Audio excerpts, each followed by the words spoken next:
नमस्कार जी। मेरे दिल में आज क्या है, तू कहे तो मैं बता दूं। मेरा प्यार कह रहा है कि मैं तुझे खुदा बना दूं। मेरा दिल तो कह रहा है मैं तुम्हें बहुत कुछ बना दूं, पर सिर्फ दिल के कहने से कुछ होगा नहीं। बदलाहट होगी लेकिन अनुभव होगा, वो भी हमारा खुद का, स्वयं का। बिना स्वयं के अनुभव के कुछ नहीं होगा। हम ध्यान की विधियों पे बात करेंगे। उससे पहले मुझे लगा आज बस उस पे ही कुछ कह लेता हूं जो आज के समय की सच्चाई है। आप सबको ये पता है कि हिंदी साहित्य में 9 रस हैं। इन रसों का उद्देश्य है हमें सुंदरता, आनंद और संतोष का अनुभव कराना। ये भावनाओं को गहराई से प्रकट करने में भी सहायक होते हैं। ये रस सबके अंदर छिपे होते हैं और हम इनके भावों को संवेदनशीलता और सहज ढंग से प्रकट करते हैं। आज के समय में एक और रस है जिसकी हमारे साहित्य ने भूलवश बात नहीं की। इन सब रसों से वो ज्यादा प्रचलित है और आनंद में भी लगता है, जो बहुत तेजी से फैलता भी है। हमारी सारी ऊर्जा उसी में संलग्न रहती है तथा वर्त भी इसी से होती है। मैं श्रृंगार रस की बात नहीं कर रहा, बल्कि वो रस है निंदा रस। बस जैसे ही हम किसी की भी निंदा सुनते हैं हमारा मन मगन हो जाता है। समय का बोध हमें नहीं रहता। अपने कष्टों, दुख या तो हमें छोटे लगने लग जाते हैं या कुछ देर के लिए हम भूल भी जाते हैं। निंदा रस भी एक रस है जो छूट गया कहने से, रसों में इसे नहीं गिना गया। बतियाओ मत मौसम चुप रहने का, बतियाओ मत मौसम चुप रहने का। ठंडी हवाओं से कह दे रुक जाए, अंधियारी छाओं से कह दो कि वो झुक जाए। मजबूर समा है चुप चुप सब सहने का, मौसम चुप रहने का। हमारा होश ये कहता है कि चुप ही रहा जाए तो ठीक है, लेकिन हम इतनी बेहोशी में हैं कि निंदा रस में खोने पे हमें भूख प्यास का एहसास तक भी नहीं रहता। आज इसी रस पे मैं एक छोटी सी घटना कहता हूं। मैंने सुना है झंडू पढ़ाई लिखाई में कामयाब ना हुआ और रोजगार कोई था नहीं, इसलिए विवाह भी ना हुआ। तब वो बाबा बन गया। पहले छोटे मोटे जागरणों में जाने लगा, धर्म की बातें व जागरण करता रहा। धीरे धीरे में धार्मिक सभाओं में भी जाने लगा। तो एक धार्मिक सभा के बारे में है। उस धर्म सभा में झंडू समेत 3 और धर्मगुरु थे। चारों धर्मगुरु एक निजी वार्ता में लीन। सब सम्मेलन निमटने के करीब है। ऊंची ऊंची बातें हो चुकी, नकली बातें हो चुकी, बिना अनुभव की। तब इन धर्म गुरुओं ने इन चर्चाओं के उपरांत चारों धर्मगुरु गपशप में लीन हो गए आपस में। एक धर्मगुरु बोले, हो गई बड़ी बड़ी बातें, सुन गए लोग, अब अच्छा हो जिंदगी क्या है और जो सच है क्यों नहीं हम उसके बारे में ही बात कर लें। तुम्हारे सामने क्या छुपाऊं, तुम भी मेरे जैसे ही धर्मगुरु हो और आशा करता हूं तुम भी नहीं छिपाओगे। मैं तो एक ही चीज से परेशान हूं और वो है धन। दिन रात धन के बारे में विपरीत बोलता हूं, जबकि वास्तव में धन पर मेरी बड़ी पकड़ है।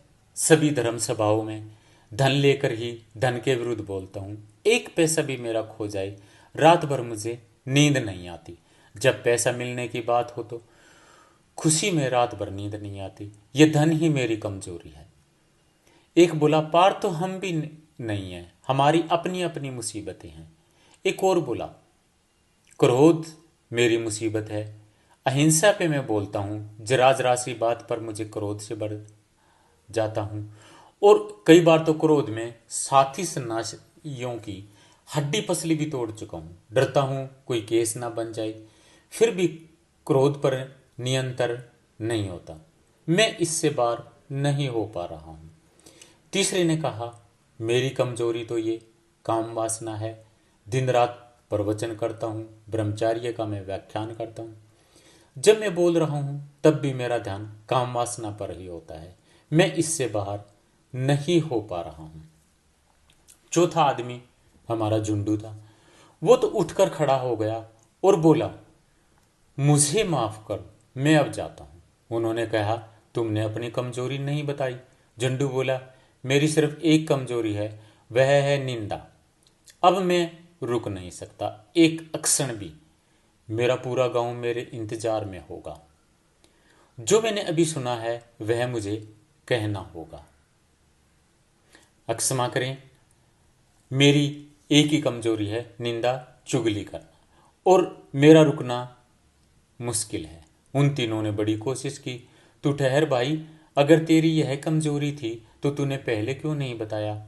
इतनी देर से चुप रहा तू। हर आदमी की कोई ना कोई कमजोरी होती है, हम अपनी ऊर्जा उसी में व्यर्थ करते हैं। झंडू बोला, मैं तो परेशान बैठा था और बैठा रहा, तब तक मैं सब सुन रहा था। जब मैंने आपको सुन लिया तो जग गई मेरी शक्ति, मेरी ऊर्जा। अब ये मेरे बस में नहीं है कि मैं इस बनी हुई गैस, इस शक्ति को रोक सकूं। जब तक एक एक खबर मैं कह नहीं दूंगा, मैं चैन से नहीं रह सकूंगा। मेरी शक्ति अब जग गई है। जो भी हमारी कमजोरी है, वहीं से हमारी शक्ति का निष्कासन होता है, वहीं से हमारी ऊर्जा व्यर्थ होती है। झंडू सुस्त बैठा था, जैसे मरीज हो, थका हारा। अचानक ज्योति आ गई, प्राण ऊर्जा भर गई। झंडू बोला, आज तो गजब हो गया। मैंने सपने में भी नहीं सोचा था कि धर्म सभा में ऐसा आनंद आने वाला है।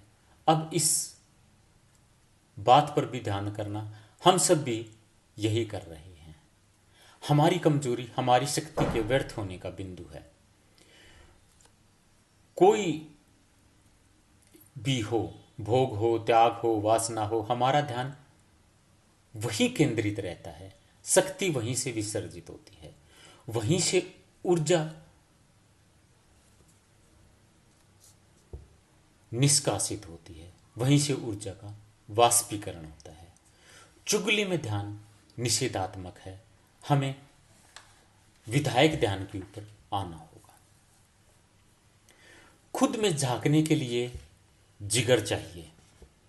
दूसरों की शिनाख्त में तो हर शख्स माहिर है। इस घटना का जिक्र मैंने इसलिए किया कि मैं आपको बताना चाहता हूं कि आगे बढ़ने वाला व्यक्ति इस तरह की निंदाओं में रस नहीं लेता, और जो इस तरह की निंदाओं में रस लेता है वो अपनी ऊर्जा को व्यर्थ में जाया करता है, वो कभी आगे भी नहीं बढ़ता।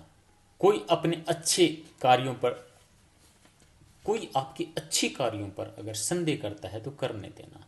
सदा सोने की शुद्धता पे किया जाता है।